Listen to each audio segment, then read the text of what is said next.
Imagina un pasillo oscuro de más de 40 metros construido hace 4.800 años. Al fondo, una cámara circular sellada durante milenios. Y en su interior, los esqueletos de una veintena de mujeres jóvenes teñidas de rojo, algunas colocadas como si rezaran, rodeadas de objetos de marfil, ámbar y oro, y algunas de ellas vestidas con indumentarias tejidas, con más de 270.000 cuentas de conchas marinas. Como puedes suponer, este es uno de los hallazgos más extraordinarios de la arqueología europea reciente, el Tolos de Montelirio, en Castilleja de Guzmán, en Sevilla, un monumento funerario de la Edad del Cobre que ha obligado a replantear todo lo que queríamos saber sobre las jerarquías sociales prehistóricas, el papel de las mujeres, los rituales y sobre cómo los símbolos pueden hablar más fuerte que las palabras. Y lo más interesante, nadie ha encontrado nada igual en el mundo. Bienvenido al canal de la Fundación Palarc, soy JJ Priego y hoy te llevamos a una historia que parece sacada de una novela de fantasía, pero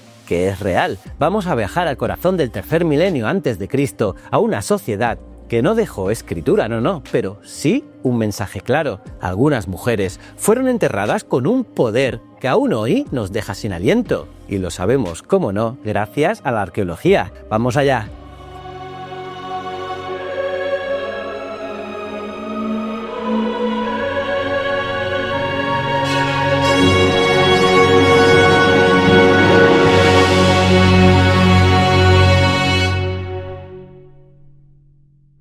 Todo comienza con un túmulo monumental de 75 metros de diámetro.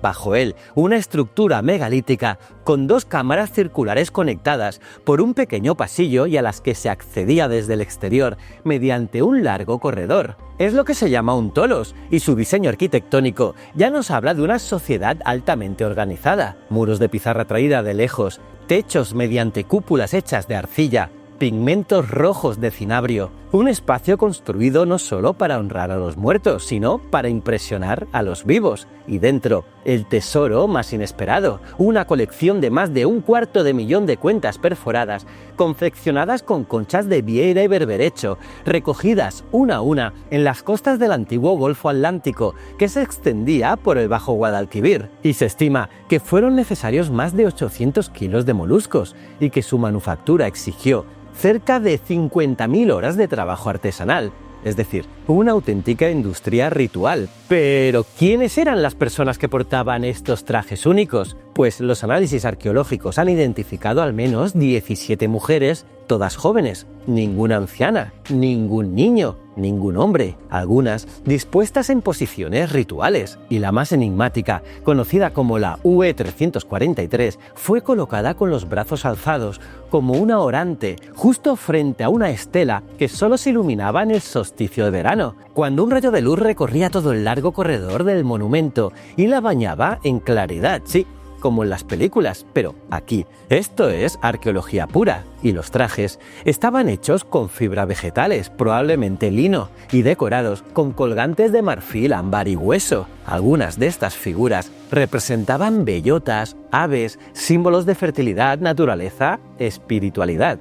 Y el conjunto forma el ajuar textil más excepcional jamás documentado en una tumba prehistórica. Y el mensaje que deja es muy potente. Estas mujeres tenían un rol central, probablemente como líderes religiosas, políticas o ambas cosas. ¿Y por qué estaban teñidas de rojo? Pues aquí entra uno de los aspectos más turbadores del hallazgo, ya que los análisis de los huesos han revelado niveles altísimos de mercurio, uno de los más elevados jamás encontrados en la arqueología mundial. El origen es el uso del cinabrio, un mineral rojo que es sulfuro de mercurio usado como pigmento ritual. Estaba en las paredes, en el suelo, sobre los cuerpos y quizá también en su piel. El equipo responsable del estudio piensa que las mujeres fueron pintadas con él para ceremonias y que pudieron incluso inhalarlo o consumirlo como parte de dichos rituales. La ciencia aún no tiene la última palabra, pero lo que sí sabemos es que el simbolismo era abrumador.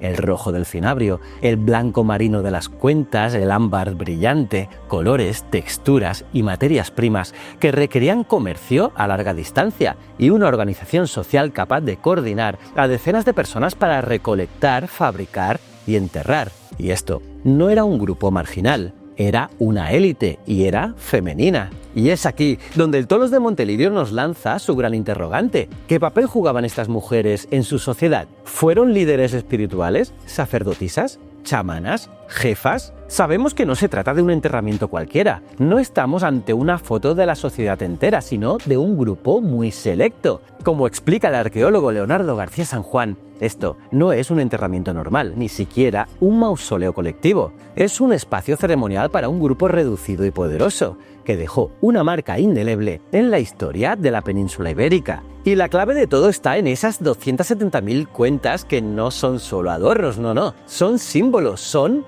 poder. Pero, ¿qué nos dice realmente este entierro sobre la sociedad de hace 4.800 años? Pues para empezar, nos habla de complejidad social, porque hacer 270.000 cuentas no solo requiere tiempo, requiere estructura. Hace falta recolectores, transportistas, artesanos, tejedores, diseñadores, gente capaz de coordinarse para producir un ajuar funerario que, ni en nuestros días, sería fácil de fabricar. Los investigadores estiman que haría falta 10 personas trabajando 8 horas al día durante más de 7 meses seguidos para fabricar todas las cuentas, y eso solo si no se equivocaban nunca. Y eso nos da una idea de que la producción estaba especializada y que Montelirio era un centro donde se concentraban saberes y oficios de alto nivel. ¿Y de dónde venían las materias primas? Pues las conchas, sobre todo de Vieira y Berberecho, proceden de costas atlánticas a más de 100 kilómetros de distancia. El marfil llegaba de África y el ámbar probablemente de Sicilia. Y todo esto nos revela que la comunidad de Valencina no estaba aislada, estaba conectada con redes comerciales de largo alcance. Pero no basta con comerciar. Lo importante es para qué se usaban esos materiales. Y aquí entra el poder del símbolo. En muchas culturas antiguas, las conchas simbolizaban fertilidad, feminidad, conexión con el mar o con la diosa madre. De hecho, la vieira, la misma que siglos después se convirtió en símbolo del Camino de Santiago, ya era, en la antigüedad, el emblema de Venus Afrodita. Una concha no era solo una concha, era un símbolo de vida, de belleza, de poder sagrado. Y si vestías 270.000 de ellas, te aseguro que no eras una ciudadana cualquiera, no. Eso nos lleva a una idea clave que defienden los investigadores del Grupo Atlas de la Universidad de Sevilla. Estas mujeres eran parte de una élite ritual femenina con autoridad sobre lo político, lo ceremonial y probablemente también lo económico. No eran acompañantes de alguien importante, eran ellas las importantes. Y uno de los elementos más impresionantes del estudio ha sido la reconstrucción digital del ajuar de la mujer, que hemos conocido antes como UE343, ya que su cuerpo estaba dispuesto como si estuviera rezando, con los brazos en alto, cubierta de una túnica completa de cuentas de conchas que iban desde el cuello hasta las piernas. Estaba alineada con una estela antropomórfica que solo se iluminaba una vez al año, exactamente durante el solsticio de verano. En ese instante justo, un rayo de sol atravesaba todo el corredor del Tolos y tocaba su figura. Impresionante, ¿eh? ¿No te pone los pelos de punta? Y esto nos habla de un conocimiento astronómico muy preciso y de una puesta en escena absolutamente teatral, porque esto no era un entierro discreto, era un acto público, ritualizado, impactante. Un evento que debía emocionar a quienes lo presenciaban y que buscaba dejar un mensaje claro. Aquí descansa alguien muy especial, y es que el simbolismo en Montelirio lo envuelve todo. Las paredes estaban pintadas con pigmentos rojos de cinabrio, el mismo que después manchaba los huesos de las mujeres.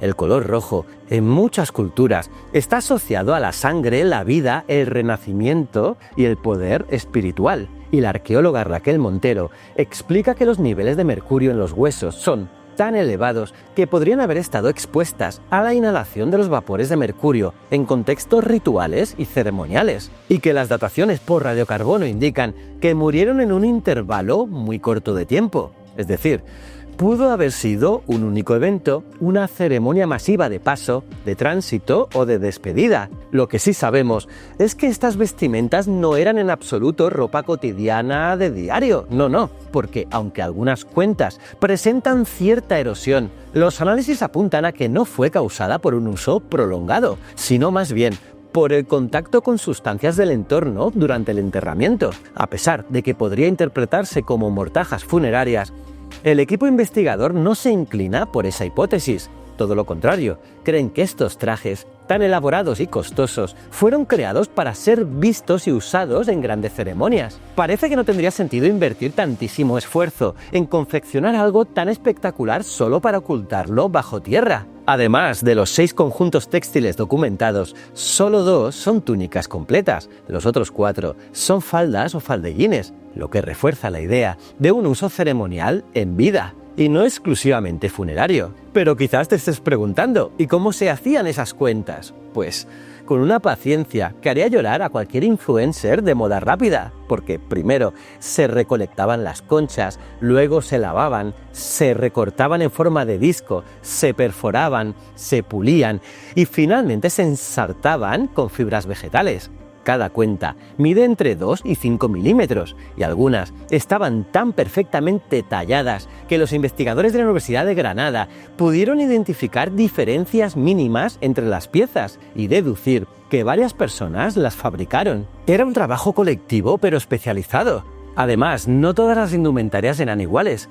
Algunas, quizás las de las mujeres más importantes, iban decoradas con marfil, otras con ámbar, algunas incluso con piedra o hueso. La composición variaba ligeramente, lo que sugiere diferentes grados de jerarquía dentro del grupo. Todas eran importantes, pero quizás algunas eran más que las demás. Y es aquí donde la arqueología nos permite reconstruir no solo lo que ocurrió, sino cómo pensaban aquellos pueblos, porque no estamos hablando de cifras, estamos hablando de ideas, de una cosmovisión en la que el mar, la luz, el color y la muerte estaban profundamente entrelazados, de una comunidad que usaba la estética como mensaje, el rito como estructura y el cuerpo femenino como símbolo de lo sagrado. Montelirio, en ese sentido, no es solo un cementerio, es un teatro ritual, un santuario, un lugar de conexión entre mundos, la tierra y el cielo, la vida y la muerte, el cuerpo y el símbolo.